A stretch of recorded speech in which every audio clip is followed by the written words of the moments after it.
नमस्कार दोस्तों, स्वागत है आप सभी का आज की इस वीडियो में। आज मैं आपको एक ऐसी मिस्टीरियस घटना के बारे में बताऊंगा जिसे सुनकर हर कोई हैरान हो गया। इस घटना से हजारों लोगों के लाखों करोड़ों रुपए डूब गए। बात नवंबर 2018 की है। एक कनेडियन कपल इंडिया घूमने के लिए आता है।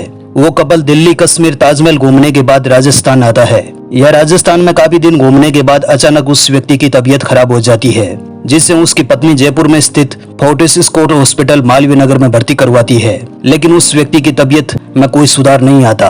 उसका केस दिन प्रतिदिन बिगड़ता ही चला जाता है और आखिरकार 9 दिसंबर 2018 को उसकी मौत हो जाती है। It seems like a story right out of some sci-fi movie with a dash of a lot of this thrill and mystery surrounding it. Now, the CEO of one of Canada's biggest cryptocurrency exchanges died while he was on a trip to India. Now, taking his password access. इस व्यक्ति की मौत ने लाखों लोगों को बर्बाद कर दिया, क्योंकि ये व्यक्ति एक कंपनी ऑपरेट करता था जिससे ऑनलाइन क्रिप्टो करेंसी बिटकॉइन खरीदे और बेचे जाते थे। दोस्तों, इस व्यक्ति का नाम था जेराल्ड विलियम कोटन। जेराल्ड की मृत्यु के बाद लोगों ने जब इस कंपनी से पैसे निकालने चाहे तो उनको बताया गया कि जेराल्ड जिस कंप्यूटर में पैसे रखता था उसके पासवर्ड सिर्फ जेराल्ड को ही पता है।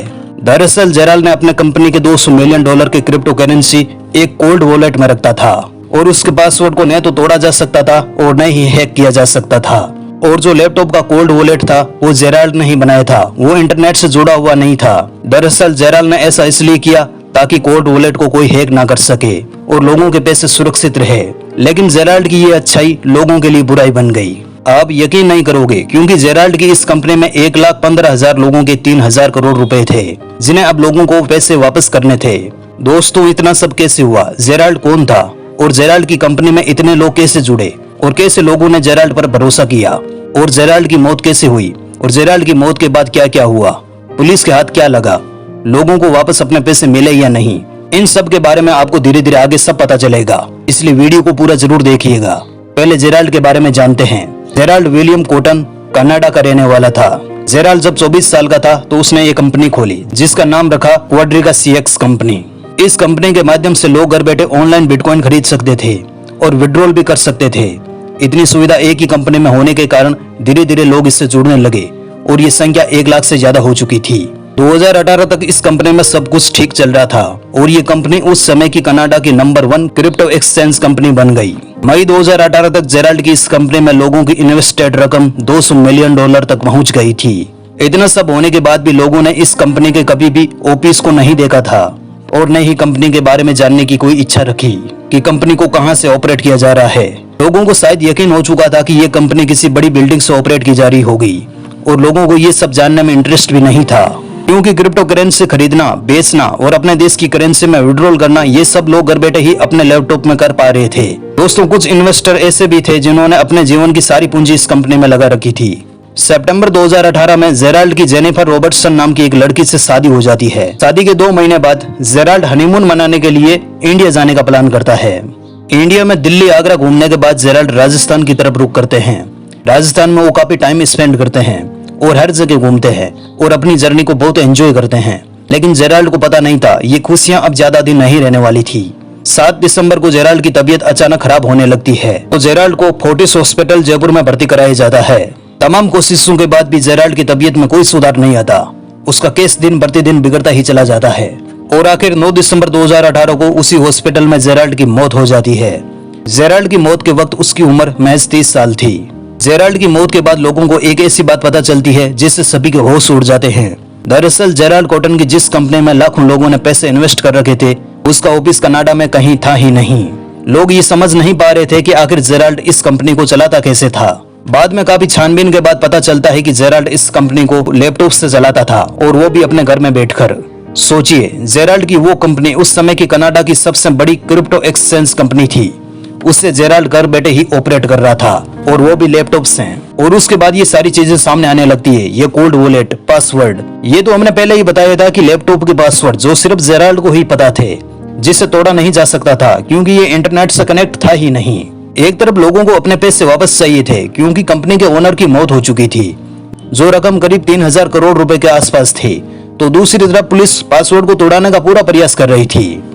जेराल्ड की मौत के 3 महीने बाद कोल्ड वॉलेट के पासवर्ड तोड़ दिए गए, लेकिन बाद में जो पता चला वो सभी को हैरान कर देने वाला था। ये केस सुलझने के बजाय और ज्यादा उलझ गया, क्योंकि जब पासवर्ड तोड़े गए तो उनको पता चला कि कंपनी के $200 मिलियन जेराल्ड की मृत्यु के 2 महीने पहले ही निकाल लिए गए थे। हैरानी की बात थी, आखिर जेराल्ड ने ऐसा क्यों किया। बाद में लोगों को शक हुआ कि जेराल्ड की मृत्यु नहीं हुई है, वो एक बहुत बड़ा स्कैम करके कहीं भाग गया है और कहीं ऐशो आराम की जिंदगी जी रहा है। कुछ ऐसी चीजें जो लोगों के मन में शक पैदा कर रही थी, जैसे 2 महीने पहले जेराल्ड की शादी होना, घूमने के लिए इंडिया जाना और रहस्यमय तरीके से मौत हो जाना। हो सकता है जेराल्ड के मन में लालच आ गया था, जिससे वो कंपनी के $200 मिलियन वापस लौटाना नहीं चाहता हो, इसलिए अपनी मौत का झूठा ड्रामा रचा गया हो। लेकिन जेराल्ड की मृत्यु का डेथ सर्टिफिकेट फोर्टिस हॉस्पिटल ने जारी किया था, जिसमें यह बताया गया था कि जेराल्ड की मौत 9 दिसंबर को हो चुकी है। आप जो स्क्रीन पर ये फोटो देख रहे हो, ये जेराल्ड की मृत्यु का डेथ सर्टिफिकेट है। डेथ सर्टिफिकेट पर भी लोगों ने कहा कि हो सकता है जेराल्ड ने बहुत मोटी रकम हॉस्पिटल वालों को दी होगी और अपना नकली डेथ सर्टिफिकेट बनवाया। इन सब के बाद पुलिस और ज्यादा डीपली जांच करने लगी और जेराल्ड के बारे में कुछ अजीब बातें पता चलने लगी, जैसे जेराल्ड की शादी को अभी 2 ही महीने हुए थे और जेराल्ड की मौत हो गई। और दूसरी बात यह थी कि शादी के बाद जेराल्ड ने एक अजीब वसीयत लिखी, जिसमें जेराल्ड अपने 1.5 करोड़ रुपए अपने 2 कुत्तों के नाम कर देता है। देखिए, मौत के बाद 2 महीने पहले शादी होना, कुत्तों के नाम वसीयत लिखना, ये सब बातें लोगों की समझ में नहीं आ रही थी। तो पहला शक जेराल्ड की पत्नी पर जाता है। लोगों को शक हुआ कि शादी के बाद या तो जेराल्ड ने अपनी पत्नी को पासवर्ड बताए होंगे या कैसे भी करके उसकी बीवी ने पासवर्ड पता कर लिए होंगे और सारा पैसा निकालकर उसकी बीवी ने जेराल्ड की हत्या कर दी। इंडिया घूमने आने का प्लान उसी का रहा होगा, जहां हॉस्पिटल में जेराल्ड की मौत हो गई। लेकिन पुलिस को ऐसे कोई सबूत नहीं मिले जिससे ये कहा जा सके कि जेराल्ड की बीवी ने ये सब किया हो। इन सब के बीच जेराल्ड की बीवी का कहना था कि शायद जेराल्ड का लैपटॉप किसी ने हैक किया होगा और उसी हैकर ने ये पैसे निकाले हों, क्योंकि पैसे जेराल्ड की मौत के 2 महीने पहले ही निकाल लिए गए थे। तो जेराल्ड को इसकी भनक क्यों नहीं लगी? 2 महीने तक जेराल्ड क्या कर रहा था? उसने न तो पुलिस वालों को बताया, न ही साइबर वालों को कि उसकी कंपनी पर साइबर अटैक हुआ है। 2 महीने में तो उसे पता चल जाना चाहिए था। वो तो मजे से हनीमून मना रहा था, दुनिया घूम रहा था। यदि बीमार रहा होता तो शायद कभी वो इंडिया नहीं आता। हो सकता है कि उसे स्लो पॉइजन दिया गया हो, पर फिर भी उसे इतना होश जरूर था कि उसके पासवर्ड हैक हो गए हैं, क्योंकि हम फोटोज में देख सकते हैं कि वो बहुत ही खुश नजर आ रहा है। पुलिस अभी भी इस केस की जांच कर रही है, लेकिन आज तक ये पता नहीं चल पाया कि जेराल्ड की कंपनी के $200 मिलियन आखिर कहां गए। न तो लोगों को पैसे वापस मिले और न ही क्रिप्टो करेंसी। हो सकता है जेराल्ड आज भी जीवित हो और कहीं ऐश की जिंदगी जी रहा हो। Thank you.